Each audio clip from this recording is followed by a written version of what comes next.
নমস্কার বন্ধুরা, তোমরা সবাই কেমন আছো? আশা করি ভালো আছো, আমিও ভালো আছি। আবার চলে এলাম তোমাদের জন্য নতুন একটা ভিডিও নিয়ে। আমার রান্নাঘরে আজকে কি রান্না হবে চলো। রোজকের মতোই যা যা রান্না করি আজকেও তাই তাই রান্না করব। মানে মেনুটা আলাদা থাকে। মাছের ঝোল, ভাত, ডাল হয় না রোজ দিন, যাই হোক একটা সবজি এরকমই রান্না করি। যাই হোক, মাছ এনেছি, দেখো ছোট্ট ছোট্ট দুটো ইলিশ মাছ এনেছি। সেই মাছগুলোই এখন নুন হলুদ মাখিয়ে ভেজে নিচ্ছি, কেননা একটু চারা মাছ তো একটু নুন হলুদ মাখিয়ে ভেজে নিলে আর কি টেস্টটা যদি একটু ভালো হয়। আর ইলিশ মাছে তো তেমন কোনো মশলাও দেওয়া যায় না, মানে আমরা দেই না আর কি বেশি কিছু মশলা।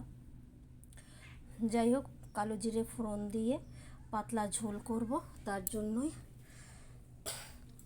মাছগুলো সুন্দর করে ভেজে নিলাম। একদম হালকা, না বেশি ভাজা না কম ভাজা। এখানে ওই তেলের মধ্যেই কালো জিরে ফোড়ন দিয়ে দিয়েছি, কাঁচা লঙ্কা বাটা সেটাও দিয়ে দেব এখন। এই যে মিক্সির বাটিতে দুই তরকারির জন্য কাঁচা লঙ্কা বেটে নিয়েছি, ওটা একটু দিয়ে দিলাম পরিমাণ মতো। আর দেবো হলো নুন হলুদ দিয়ে জল দিয়ে ভালো করে ফুটিয়ে নিয়ে মাছটা দিয়ে নামিয়ে দেব। রেডি হয়ে গেল ইলিশ মাছের ঝোল। মানে সবাই যে নতুন রান্না শিখছে সেও ইলিশ মাছের ঝোলটা রান্না করতে পারবে, এরকম আর কি। এই মাছটা সিদ্ধ করে দিলেও খাওয়া যায় এই মাছটা, বলছি আর কি। সিদ্ধ তো আর কেউ খাই না, হ্যাঁ সিদ্ধ অবশ্যই আমরা সবাই খাই। যেমন মশলা মাখিয়ে দিয়ে একটা ভাতের মধ্যে সিদ্ধ দেওয়া হয়, সেটা তো আমরা সবাই খাই। এবার ঝোল ফুটে গেছে, মাছ দেব, দিয়ে নামিয়ে দেব। রেডি হয়ে যাবে ইলিশ মাছের ঝোল। ইলিশ মাছটা সবারই পছন্দ, কিন্তু ইলিশ মাছটা পছন্দ হলেও খাওয়াও যায় না সবাই। ইলিশ মাছ একটু ঠান্ডার প্রবলেম যাদের আছে তাদের খাওয়াটা উচিত না। আমি একটু জিরের গুঁড়ো দিয়ে দিচ্ছি, বাচ্চা ইলিশ তো ওর জন্য কেমন হবে খেতে, তাই। যাই হোক, মাছের ঝোলটা বেশ টেস্টি হয়েছিল বাচ্চা হলেও। আর এখানে রান্না করব কচুর গাঁঠি, সেটা আমি আগে থেকে সিদ্ধ করে নিয়েছি। এবার মাছের ঝোলটা নামিয়ে দিয়ে পুরোটা কড়াইটা ধুয়ে বসিয়ে দেব। এই যে একটু মাছ আলাদা করে এনেছিলাম, চুনটি মুন্টিকে দিয়েছিলাম, আর আমাদের জন্য কিছু ভাজা রেখেছি।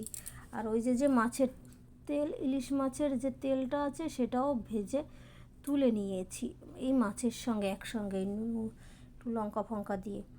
তারপরে কড়াইটা ধুয়ে নিয়ে বসিয়ে দিলাম জিরা ফোড়ন দিয়ে। এখানে মাছের যে মাথা দুটো আছে সেই মাথা দুটো ভেজে নিচ্ছি। দেখো, এটা দিয়ে হবে কচুর গাঁঠি দিয়ে, ভালো লাগে আর কি এটা খেতে। আমার কচুর গাঁঠি জানোই তো, আমি বলি সব ভিডিওতে আমার কচুর জিনিস খুব ভালো লাগে। লতি কচু, মানে কচুর শাক, এগুলো আমরা খুব ভালো খাই।